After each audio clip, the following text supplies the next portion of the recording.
Hello and welcome, I'm Thomas Porteous and you're watching the World Report on NewsX World. Let's take a look at the headlines of the hour. US President Donald Trump says Washington could oversee Venezuela and control its oil revenue for years. Trump also appears to soften rhetoric on Colombia, inviting its leftist president to Washington and backing away from threats of military action. Ukrainian President Volodymyr Zelensky says a bilateral security guarantee with the United States is essentially ready to be finalized with President Trump. The deal emerges from Paris as talks with Washington back security guarantees for Ukraine to deter any future Russian invasion. Russia accuses the US of stoking military and political tensions after seizing a Russian-flagged oil tanker in the North Atlantic. Moscow says the move threatens international shipping and could spark a wider international crisis. Protests erupt in Minneapolis after a US immigration agent fatally shoots 37-year-old Renee Nicole Good during an encounter with immigration and customs enforcement officers. Homeland Security Secretary Kristi Noem says Good tried to use her vehicle as a weapon, while footage leaves key details of the incident disputed. Israel says Lebanon's steps to disarm Hezbollah are encouraging, but far from sufficient after the Lebanese army completes a first phase. The office of Prime Minister Benjamin Netanyahu says the ceasefire requires full disarmament and accuses Hezbollah of rearming with full Iranian support. The Israeli military says it strikes a rocket launch site near Gaza City after detecting a failed launch that did not enter Israel. Israel accuses Hamas of ceasefire violations and says it will not move to the next truce phase until the final Israeli hostage remains are returned. Russia says any foreign troops deployed in Ukraine will be considered legitimate military targets. Moscow says the warning follows a Paris summit where Kiev's allies agree on key security guarantees. Russian strikes overnight leave more than 1 million people without water or heating in Ukraine's Dnipropetrovsk region. Restoration Minister says repairs are underway to restore heat and water supplies.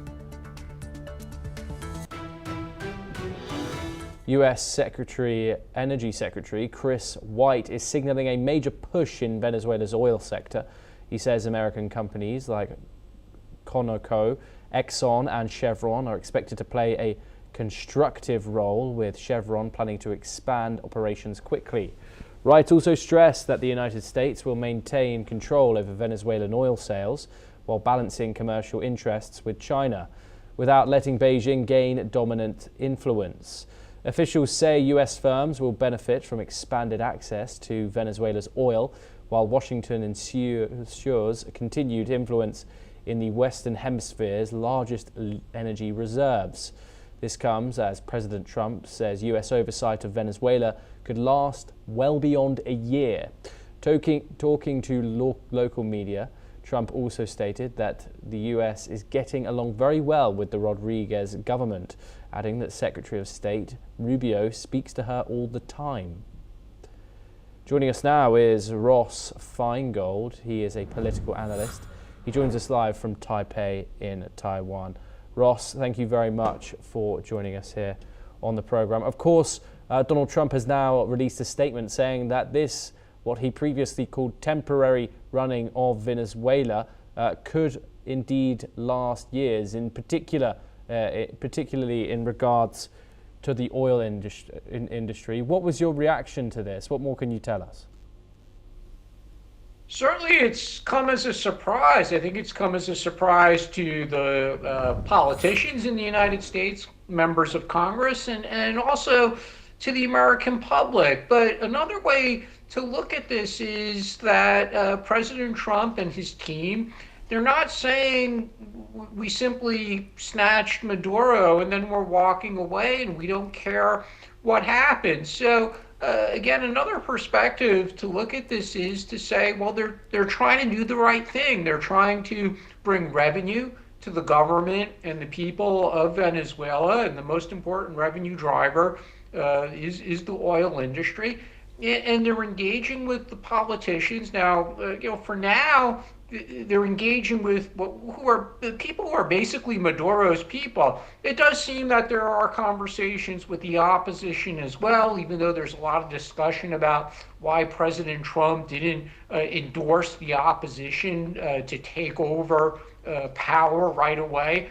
But I think the key point here is that President Trump it seems like at this early stage, he's not walking away, and he's recognizing that by his actions and the policies of his administration, that there is more to do. In the United States, as the country who's decided unilaterally to become so involved in Venezuela is not going to walk away from those responsibilities.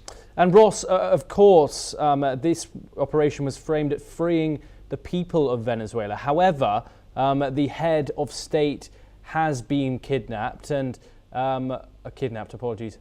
captured, taken, and her government remains in power. Will there be no effort to make Venezuela democratic? A possible mention of Nobel Peace Prize winner Machado. Any hopes for our installation? Do you think that will happen? In the long term, there will be political change in Venezuela. Whether that happens this week or months from now, or the current presidential term reaches its end, and under the Constitution, they wait until the next scheduled election. But there will be political change, and hopefully it will be a democratically elected president who does take over when that political change occurs. I think it would be unrealistic at this point, given what has happened, to say that Maduro's people are going to retain control open-ended for an extended period of time. That seems highly unlikely, and we know from the election results, which Maduro rejected, and basically he stole power, that the public does want change. They do want the legitimately elected vote winner to take power. So there will ultimately be a political transition. What we can't say at the moment is when will that occur. And how do you think Russia and China will be looking at this, Ross? Of course, China, the biggest customer of Venezuelan oil, and Russia, a huge ally of Maduro and his government. How will Moscow and Beijing be looking at this move, now assuming that the United States will be running Venezuela for years? Russia does seem to be a loser here. They had a friendly country in South America. They've lost that now. There aren't many other countries in the region who want to embrace Russia. There's a few. Brazil, of course, Lula being left of center, is open to a strong relationship with Russia. But the trend right now in South America and Central America is centrist to right of center. So even if Nicaragua still has a left of center president, it's a small country, it's not really relevant to geopolitics at the moment. So Russia seems to be shut out. For China, the calculation is very different for a number of reasons. Historically, China will do business or attempt to do business with who's ever in power. So if China was friendly with the government today and that government gets replaced, whether through election or military coup or any other reason, typically China will say we're ready to do business with who's ever in control at the moment. So I would expect China to try and pursue that strategy. Also, China is going to say that we're a buyer. We're willing to pay market price for oil, just like they say we're willing to pay market price for agricultural products from Brazil or Argentina. So I would expect China is going to make an effort to still be relevant from the trade perspective. And then there might be a clash where the new Venezuelan government does have pressure from the United States saying don't rely so much on China as a buyer. So that's something that will definitely be worth watching, and will have to play out over time, and we don't really know the result of that. But I do think China is going to attempt to remain relevant. Ross, do stay with us as we move on to our next update. And the Trump administration has ordered the United States to withdraw from 66 international organizations, including nearly half affiliated with the United Nations. The decision covers agencies focused on climate, labor, migration, and other global initiatives. The move comes after a government review determined that many of these bodies are redundant, mismanaged, or operate contrary to US national interests, economic priorities, and sovereignty. Officials say taxpayer dollars will be redirected towards domestic priorities. UN climate chief Simon Stiell criticized the decision, warning that leaving UN climate treaties and related agencies could harm US jobs, the economy, and its global standing. The administration also exited the International Solar Alliance and other global energy and climate organizations, signaling a sharp retreat from international cooperation on environmental and multilateral issues. Officials emphasize this step restores American control over funding and policy decisions, reflecting the administration's America First approach and focus on domestic economic and security priorities. Ross joins us once again. Ross, where does multilateralism come in Donald Trump's order of importance, do you think? Not very high. That was the approach in the first Trump administration, and now they're enhancing that in the second Trump administration.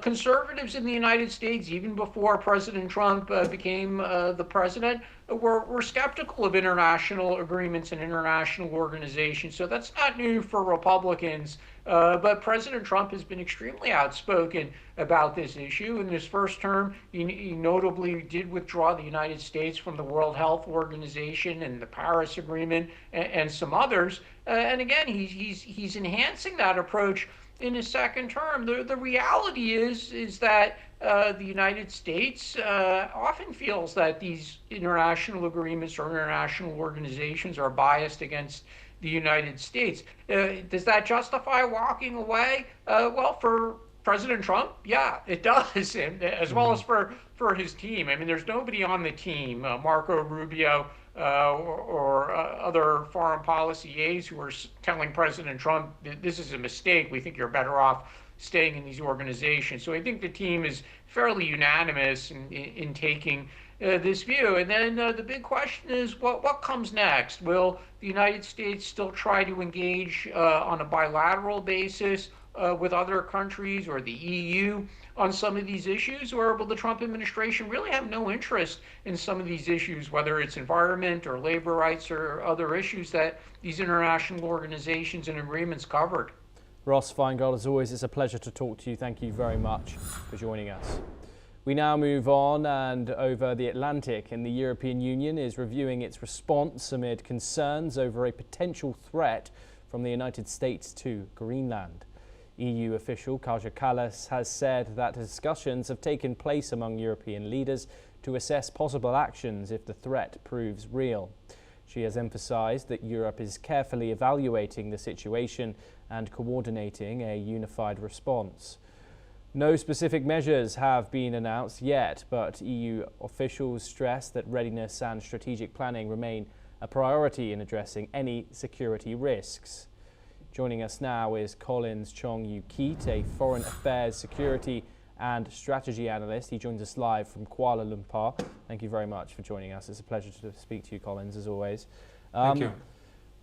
Is the EU here treating a US threat to Greenland as a real strategic risk? Obviously, we saw that joint statement coming out of a lot of these European leaders signing a letter, stroking Donald Trump's ego, the United States' ego, and very carefully worded, trying to enhance the chances there of it being received well by the United States. But How do you think the EU is preparing for this, especially given the Trump administration's rhetoric around Greenland?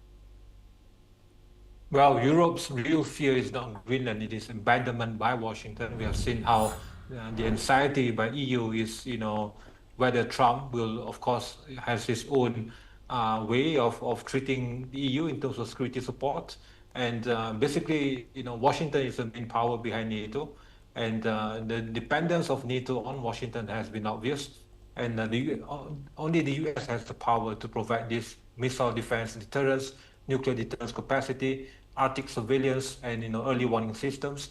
So it's not really about Greenland. It's about how the EU can align both its wariness, its risks, with the US in terms of getting the needed security umbrella, as opposed to also in how to best respond to the intent by Trump to take over Greenland. So it's a stress test for the hierarchy of the alliance. And of course, also Greenland is extremely important mainly for the US as opposed to Europe. And having these weaknesses in terms of this, the lack of efficacy in terms of providing this deterrence against Russia and China. So this will open up, this new frontier for exploitation by Russia, where a hesitant or a fragmented or weakened Europe will see that, of course, Eastern Europe will become more exposed. And this will also see a greater militarization activities by Russia in the Arctic, with the absence of the US.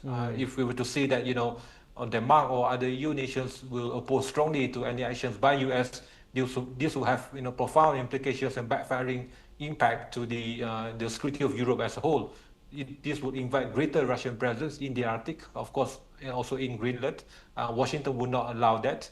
So, of course, this will also provide greater capacity to China, where China plays a longer game than Russia here. And the fear for Europe is that this divided transatlantic alliance with the US will create openings for China to increase its power presence in Europe, also in the Arctic. And this is why we have seen how this, the recent talks, the mismatch in responses, they are all signals of defensive signaling, not escalation. So Europe wants to appear sovereign, and of course serious, but also the wariness to avoid provoking, any pretext for the Trump administration to disengage with Europe. Of course, if that happens, then we'll see almost the end of Europe and the end of NATO as a whole. The US is simply the unmatched power capacity for both the security of NATO and for Europe. And just very quickly, Collins, we're running out of time. How does Greenland's semi-autonomous status complicate Europe's response here? We've even seen the opposition party in Greenland saying that the people there should have their own negotiations with the United States without Denmark at the table. Well, we have a divided response also in Greenland. It is for the safety and security of the people in Greenland to have this most credible security assurance in the long term for the safety of the people in Greenland also. Not really, we don't see any kind of credible deterrent capacity by Denmark for the security of Greenland, for years to come, especially with this, this greater risk coming from Russia and China, especially from Russia in terms of missile risks, and only the US has the power to protect Greenland for the long-term security that is needed, and of course as well also to protect the mainland US. And if that happens, also we will have this needed long-term support system also for the security of Europe as a whole. Lest we forget that only the US has the power to protect Europe, and if the US is out of the equation from NATO, from Europe, Russia will exploit the gap, and this will mark the end of the transatlantic security alliance and capacity for Europe in the long term. Collins Chong-Yu-Keat, thank you very much. As always, it's a pleasure to talk to you here on the programme. Thank you for taking the time. We now move on, and Russia has accused the United States of stoking tensions and threatening international shipping with its seizure of a Russian-flagged oil tanker in the North Atlantic a day earlier. The US has said that the ship carried oil for states like Venezuela, Russia and Iran in violation of Western sanctions, and seized it after an American raid toppled Moscow's ally, Nicolas Maduro, in Caracas. Moscow's foreign ministry said the move will only result in further military and political tensions, adding that it was worried by Washington's willingness to generate acute international crisis situations. Moscow has also said that the ship was sailing in accordance to the norms of international law and under Russian law's temporary allowance to sail under the state flag of the Russian Federation. Meanwhile, the US has said the crew could be prosecuted, which the Russian Foreign Ministry said was categorically unacceptable. Joining us now to discuss this is Mark Sutherland. He is a geopolitical commentator and he joins us live from London to discuss this ongoing situation. Mark, of course, this is the second tanker that has been seized by United States. This time, there's a Russian flag being flown. What were your thoughts on this situation, and what more can you tell us about it? Thomas, good to be with you. The concern always has been in regard to the American administration and elsewhere is about this ghost fleet and also about where Russian ships then say they're registered. According to this particular incident, is the fact that the accusation is the ship then was under a Ghanaian flag as where it is registered, and then halfway across it then turned itself into Russian Federation by putting that flag up and saying that it was then part of the Russian fleet. We also have to remember that these ships at times they turn their transponders off, and people then do not know where they are. And also this is linked, in my humble opinion, to what has been happening with the recent situation in Venezuela and taking Mondoro and his wife back to court in New York. Thomas. Yes, indeed. And in terms of international law, what legal basis does the United States have to seize it? What more can you tell us about these sanctions which the US has responded with? The sanctions against Venezuela, against Iran, elsewhere have been biting. If you look at what's been happening in Iran, those sanctions, that's why Iran and Venezuela have got together, because as Iran has said to Venezuela, we will help you to get around those sanctions as we have been sanctioned for so long since the regime change in 1979, since that axis of green and red then. So that is what is going on, and it is about, according to the Americans are turning around. They gave a strategy document a few weeks ago where they turned around and said, we are not happy with what is going on in the Western Hemisphere in regard to Russia, China, and we are going to push back. And also that word, especially being used in regard to Venezuela and other South American countries, which is this whole thing of narco terrorism, and how terrorist groups, Hezbollah, Hamas, then make money by trafficking, including Iran, by trafficking then drugs. That is all part of this story, which is extensive. Now, the whole subject of international law, yes, we need hours on that. But the Americans are turning around and saying, we have a constitution, we wish to defend our country, the attacks upon our country. We only have to look at the amount of drugs that cross the border, that were crossing the border, maybe still am on down south, and also the fentanyl that is coming over the top into American society and the destruction that does.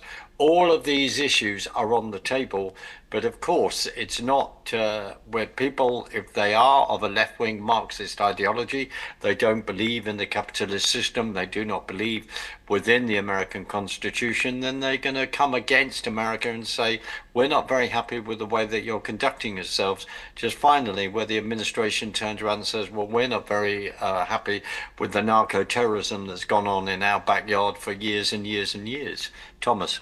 Yes, Mark Sutherland, thank you very much for joining us here on NewsX World. It's always a pleasure to talk to you. We now move on over to the Middle East for our next story, and Yemen's separatist leader, Ade Rous al-Zubaydi, has reportedly fled to the United Arab Emirates with Emirati assistance after a failed military advance that heightened Gulf tensions. He was removed from Yemen's Presidential Leadership Council and accused of high treason while airstrikes were carried out in his home province after he refused to attend talks in Riyadh. Meanwhile, Zubaidi's escape is said to have involved a boat journey to Somaliland, followed by flights through Mogadishu and to Abu Dhabi under UAE supervision. However, territory seized last month by the UAE-backed Southern Transitional Council was reclaimed under Saudi-led pressure, while Somalia has opened an investigation into the unauthorized use of its airspace. Security in Aden remains enforced by forces loyal to Zubaidi's deputy, and analysts say UAE influence in Yemen appears to have been reduced. Let's listen in. أراد أن يدعمنا خدميا بما يخدم الصالح العام وبما يخدم المشاريع التنموية، لا يعني ذلك بالضرورة بأن يستخدم هذا الدعم ويستخدم هذه العلاقة بالإضرار بالمصلحة العامة. نرحب بأي دعم سيقدم إلى الجمهورية اليمنية كدعم، لكن هذا لا يعني بأن تنتهك السيادة اليمنية أو بأن يتم دعم أدوات لا تؤثر فقط على المركز القومي للدولة، بل تؤثر أيضا على الأمن القومي العربي وعلى جيراننا، فذلك خط أحمر. الأمن في العاصمة عدن مستقر، لا توجد أي خلايا ولا توجد أي شيء، ولا في نهب ولا في سلب، الأمور مستقرة والأمن مستقر والحياة ماشية الآن كما كانت من أول، لا يوجد أي خلل. Major General Sadaka G joins us now. He's a senior strategic and international affairs expert. He joins us live from New Delhi. Thank you very much for joining us as always. This was a huge development today. Of course, this conflict has been rising up the headlines over the past 2 weeks.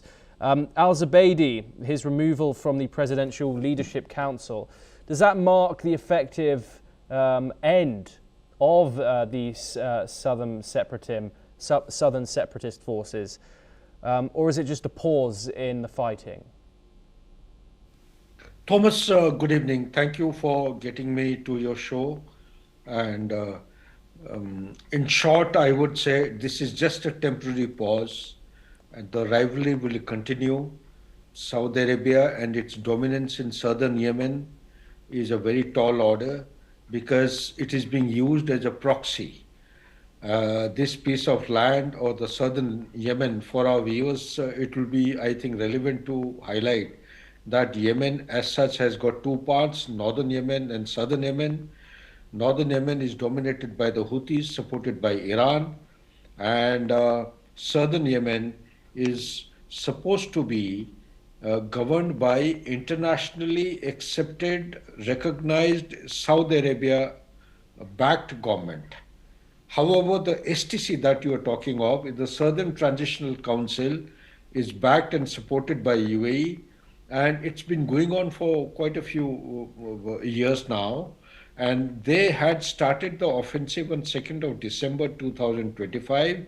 By 7th of December, they had made very deep inroads in the southern Yemen, and long and short is that Saudi Arabia-backed government, internationally recognized, they launched a counter-offensive from 30th of December, and by 7th of January 2026, they had made a counter-offensive very, very effective and given a push back to the STC. So much so, the Aden also, which was the kind of a fortress occupied by the STC, had been penetrated, and they are on a back foot. So under these circumstances, the STC leader, presidential leader, he has reportedly fled to UAE, but there are contradictory reports coming, and he's likely to be present. In my opinion and take is that he has already moved and landed up in UAE. Now, coming back to your question straight, it's a temporary kind of a pause, which is likely to linger on, because for us it may appear to be a kind of a God-forsaken place, doesn't catch attention, but incidentally it dominates the shoulder, the eastern shoulder of Red Sea. Therefore, it is very, very important. They can actually bring down very, very important and kinetic attacks on the maritime transportation corridor which connects through Suez Canal with Mediterranean and goes across to Atlantic. Back to you, Thomas. Major General Sadakaji, I'm so sorry we've ran out of time, but of course, as always, it is a pleasure to talk to you here on NewsX World. We have to finish this hour with breaking news coming in, and the Lebanese government has commended the army's efforts after completing the first phase of its plan to disarm Hezbollah in South Lebanon, while urging the implementation of the next phases as quickly as possible. While the government aims to restrict weapons to state forces, Hezbollah rejects disarmament, while Israeli occupation and aggression persists, creating significant tension and potential confrontation. Let's listen in to what the Lebanese Information Minister has said. طلع مجلس وزراء على عرض قيادة الجيش، وأثنى المجلس على الجهود المبذولة من قبل الجيش اللبناني في منطقة جنوب الليطاني لناحية سيطرته العملانية على هذه المنطقة، وشدد على مواصلة تنفيذ الخطة التي سبق أن عرضتها قيادة الجيش وتبنتها الحكومة بمراحلها كافة بالسرعة الممكنة، والشروع بوضع خطة لمنطقة شمال الليطاني استنادا إلى تقييم عام تعكف على إعداده قيادة الجيش، على أن يتم عرضه ونقاشه ضمن التقرير الشهري المقبل الذي سيقدمه قائد الجيش إلى مجلس وزراء بشباط. Well, that's all that we have time for. Keep watching NewsX World for more international news updates.